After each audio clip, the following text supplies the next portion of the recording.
రాజ్యాంగంలో అంటే ఏ రాజ్యాంగం మీద ప్రమాణ స్వీకారం చేసి వారు ఉప ముఖ్యమంత్రి అయ్యారో ఆ రాజ్యాంగంలో సోషలిస్ట్ అని ఉంది.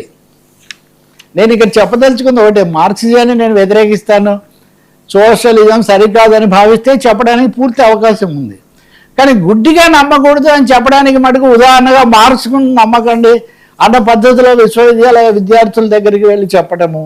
రెండవది సనాతన ధర్మం అంటే సనాతన ధర్మమే అని చెప్పడము. ఇవి మాత్రము పవన్ కళ్యాణ్ గారి ఇమేజ్కి లేకపోతే యువత ఆయన దగ్గర నుంచి కోరుకునేదానికి ఏమీ అనుకూలంగా లేవు. ఇవన్నీ నేను మామూలుగా చెప్పడం లేదు.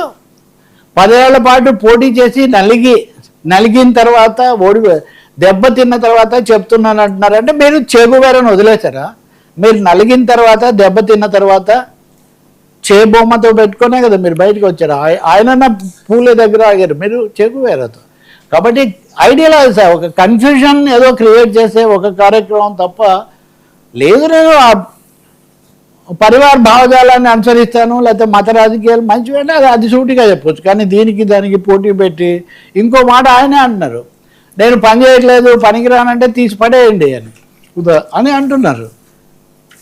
అంటే ఇవన్నీ ఒక విధమైన సంఘర్షణను ఏమన్నా ప్రతిబింబిస్తున్నాయా అనే ఒక సందేహం కలుగుతుంది. రెండవది, యువతను ఉత్సాహపరిచే బదులు సైద్ధాంతిక గందరగోళాన్ని మార్క్స్ ఒక్కనే ఎందుకు మార్క్స్తో పాటు కనీసం మీరు ఉదాహరణకు ఒక గోల్వాల్కర్ పేరు, ఒక హిట్లర్ పేరు అన్నా చెప్పలేదండి. కనీసం తప్పు అంటూ ఏం లేదా ప్రపంచంలో? అయితే తప్పు ఏం లేవా?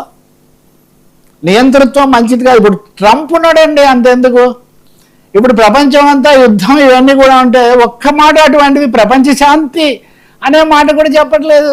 ఇంకేవో మాట్లాడితే ఉపయోగం. నిజంగా ఆశ్చర్యం వేస్తుంది. ఆంధ్రప్రదేశ్ రాజకీయాల్లో అసలు తెలుగు రాష్ట్రాల్లో కూడా ఆ పేరే వినడం లేదు. మనం స్టూడియోలో తప్ప, వామపక్ష కార్యక్రమాల్లో తప్ప ఇంకెక్కడ మనకు ఒక అంతర్జాతీయ దృశ్యం గురించి మనం మాట్లాడలేదు.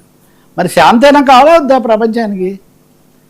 కాబట్టి ఆంధ్ర విశ్వకళా పరిషత్ నేను ఒక 2 నెలల కిందట అక్కడే ఉన్నాను. ఆ రోజు ప్రకాష్ రాజ్ కూడా ఉన్నాడు అనుకోండి, అది వేరే సందర్భం. కానీ పవన్ కళ్యాణ్ మటుకు కొంచెం వ్యక్తిగత వినమ్రత ఆయన బాగానే చూపించాడు.